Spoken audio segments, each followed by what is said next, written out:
A brand new album, right place, right time. Now you do a tremendous amount of work.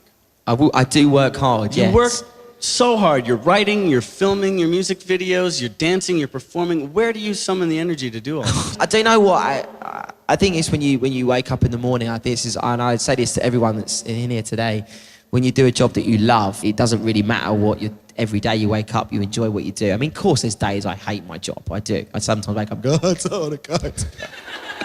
And I have to sing Troublemaker.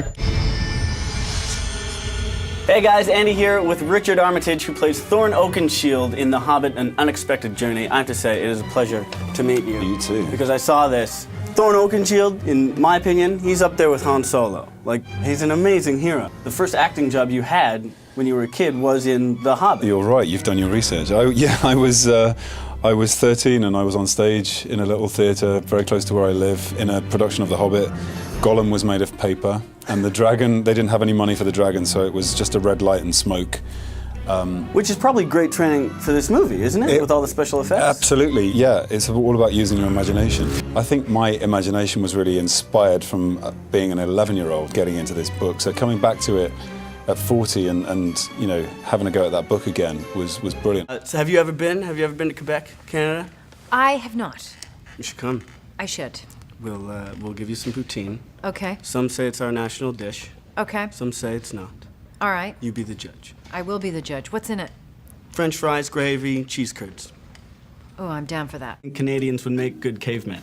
Canadians would make good cavemen. We're used to rough terrain, harsh climates. True. Yeah. Yeah. I think Canadians would make great cavemen. I think so too. I just spent a month in Sudbury, Ontario, and it's cold up there. It is cold. I mean, when you're up there in February, they're not kidding around. When I watch movies like this, I get inspired, and I want to do the right thing, and kind of want to be a good guy. When you perform, do you keep that in mind for the audience as well?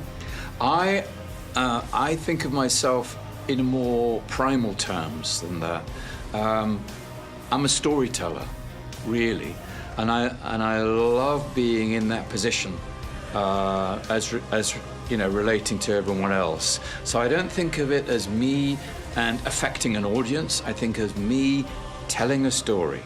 With Robert Downey Jr., Tony Stark, Iron Man, the man in the tin can. But this time around, we get to see you more stripped down, and we remember that you're just a guy.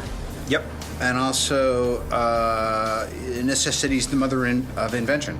That's the great thing about this whole franchise is that, he wasn't bit by a spider or born in another universe. Do you think it gives more hope to kids out there because Tony is just a guy that they could one day also become an Iron Man, a superhero? I guess it's kind of about the spirit of invention and kind of about technology not overwhelming us but serving us, and it also is just cool. Did they base Fix-It Felix Jr. off you? Or they like looks-wise? Well, just the whole thing. I mean, I don't know you. I think that's best. Let's keep it that way. But it seems like they've done it with all the characters, with Wreck-It Ralph and John C. Reilly. I think so. When you're recording your voice for an animated film, a lot of times they'll videotape you. And I think that helps the animators create the visual that they want to work with. I'm okay. If Fix-It Felix Jr.'s hammer was real in real life, yes, what would you fix with it? Your hair. What? Not to Is be this a rude. problem? It's just... I know it's not. I don't know how to do it here in Canada, but slick it back and then let it do what it does. Dry and fluffy. It gets way too big if I do that.